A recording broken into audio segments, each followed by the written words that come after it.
Well, Securities and Exchange Commission Chair Gary Gensler is testifying on oversight of his agency before the Senate this morning. We're about an hour into the hearing. Yahoo Finance's Jennifer Schonberger joins us with the highlights so far. Jennifer?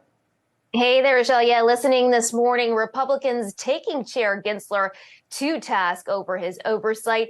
Ranking member Republican Tim Scott saying he has been waiting since February 14th to talk to Gensler, criticizing the chair for failing on his obligation to adhere to congressional oversight. He said it's especially troubling that the SEC has failed to implement pro-growth rules, instead only creating hurdles, pointing to the SEC's proposed climate disclosure rule, saying that could quadruple costs for a public company. Scott saying, quote, "The breakneck pace you are pumping out regulation should not be applauded. How do you square your mission with upheaval of market functioning?" Gensler, for his part, defending his agency, saying that they only rank fourth amongst a handful of past predecessors, including behind Republican Chair Jay Clayton. Now, Chair Gensler has received only a couple of questions so far on crypto, though Gensler saying that the field is rife with non-compliance. In the 44 years that he's been around financial markets, he's really never seen anything to this extent, calling it, quote, daunting. Also, Gensler has been peppered with questions on those climate disclosure rules.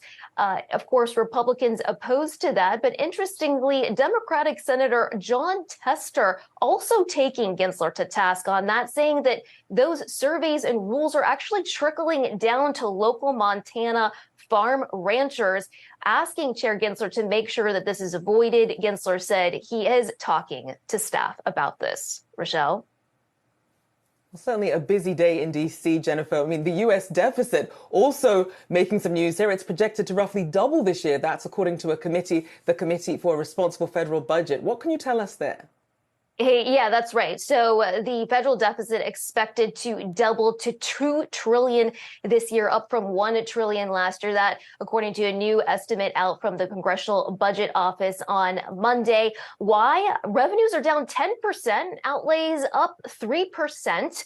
We are going to get an official estimate on that from the Treasury in mid-October. Of course, House Republicans really using this as a political football to try to lock in those spending levels. We saw them go to loggerheads over this earlier this year. And in the remaining 2 weeks of September, as we have that countdown clock to October 1st, this issue expected to rear its head again here in Washington. Rochelle? If it feels like a broken record, we're back in this same spot again under pressure. We've seen this movie before, Thank you for getting us up right? to speed. Exactly. So far, good ending so far. Let's hope it stays that way. Our very own Jennifer Schonberger, thank you so much.